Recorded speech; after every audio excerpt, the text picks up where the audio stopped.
دوام طاعت کی نعمتوں سے محروم رہ گئے. اتنا وہ ان کو بس اب تو دعا کے لیے ہاتھ اٹھانا بھی وہاں ممنوع سمجھا جاتا ہے، اور ہاتھ کو منہ پہ پھیرنا بھی. تو ان چیزوں نے بہت نقصان پہنچایا. حج کا ذکر تھا تو ایک حج میں بندہ اور حضرت مولانا فقیر محمد صاحب کو بہت صبح سویرے ہم لوگ ان کو عرفات لے گئے تھے کہ ان کی ذوف کی وجہ سے اور اس وقت جو ٹریفک کی میں رکاوٹ ہوتی تھی تو ان کو تکلیف سے بچانے کے لیے.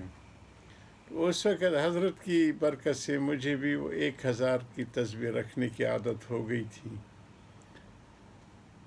اور صبح کے معاملات پورے کرنے کے ذکر میں نے شروع کیا.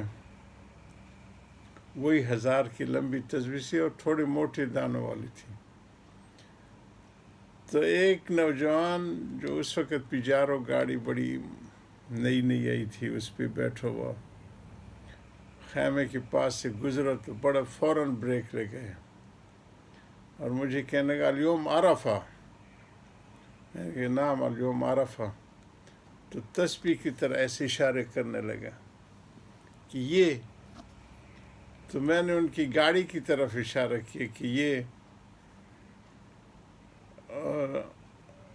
وہ اس کو میں نے پھر پوچھا کہ تم کیا کرتے ہو؟ انہوں نے کہا کہ جامعہ عبدالعزیز جدہ میں پڑھتا ہوں.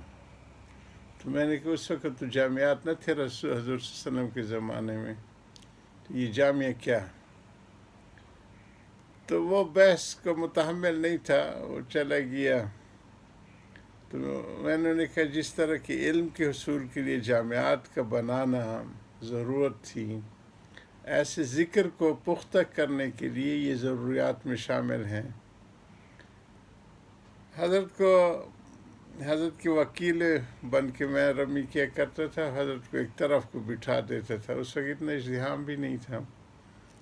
تو میں رمی کر کے پیچھے جب ہٹا تو اس شخص نے اپنا روایتی لباس پہن لیا تھا، شاید حلال ہو گیا تھا، اور رمی کر کے بال منڈا لیے تھے. اور تو مجھے کہنے لگے عرفتنی. میں نے کہا نہیں، کیونکہ وہ اپنے مخصوص لباس میں آ چکا تھا. کہنے لگا عرفہ. ہاں، میں نے کہا آپ پہچان لیجیے. تو یہ ایک مغالطہ ہے کہ جو صوفیاء کے معالجات ہیں یا طالب علموں کو پختہ کرنے کے لیے ضربے لگواتے ہیں کہ ان کے دل و دماغ میں رچ بس جائے، وہ اس کو شرک اور بدعت کہتے ہیں. تو اس لیے وہاں کی ضرورت کے تحت ہم لوگوں نے دائیں سے بائیں کی طرف وہ ضربوں کے طور کو کچھ بدلا تاکہ ان کو تشویش نہ پڑے اور ذکر بھی ہوتا رہے.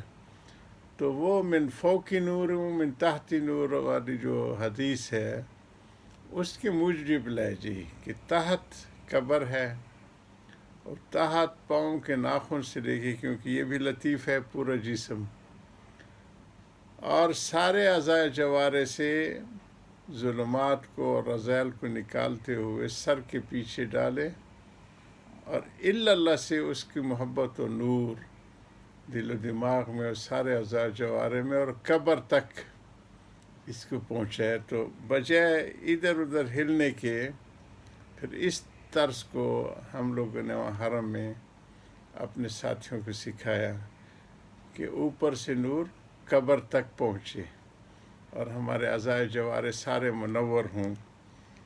تو یہ وہاں کی جو ناسمجھیوں کی وجہ سے جو اکابرین صوفیاء کے معالجات تھے اور نافع تھے اور ہیں ساری دنیا میں، وہ غلط فہمی سے اس کو کوئی عقائد کا حصہ سمجھتے ہیں کہ یہ ان کا عقیدہ. جس طرح حضرت فرما رہے ہیں کہ اس کی پھر ضرورت نہیں رہتی کہ وہ جب رچ بس جائے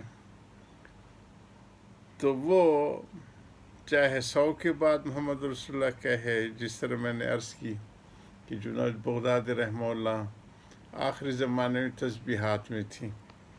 تو بزرگوں نے کہا کہ وہ اس وقت تسبیح ہے، تو فرمایا جس کی وجہ سے ہم اس مقام تک پہنچے، اب اس کو چھوڑتے ہوئے شرامات. وآخر دعوانا الحمدللہ رب العالمین.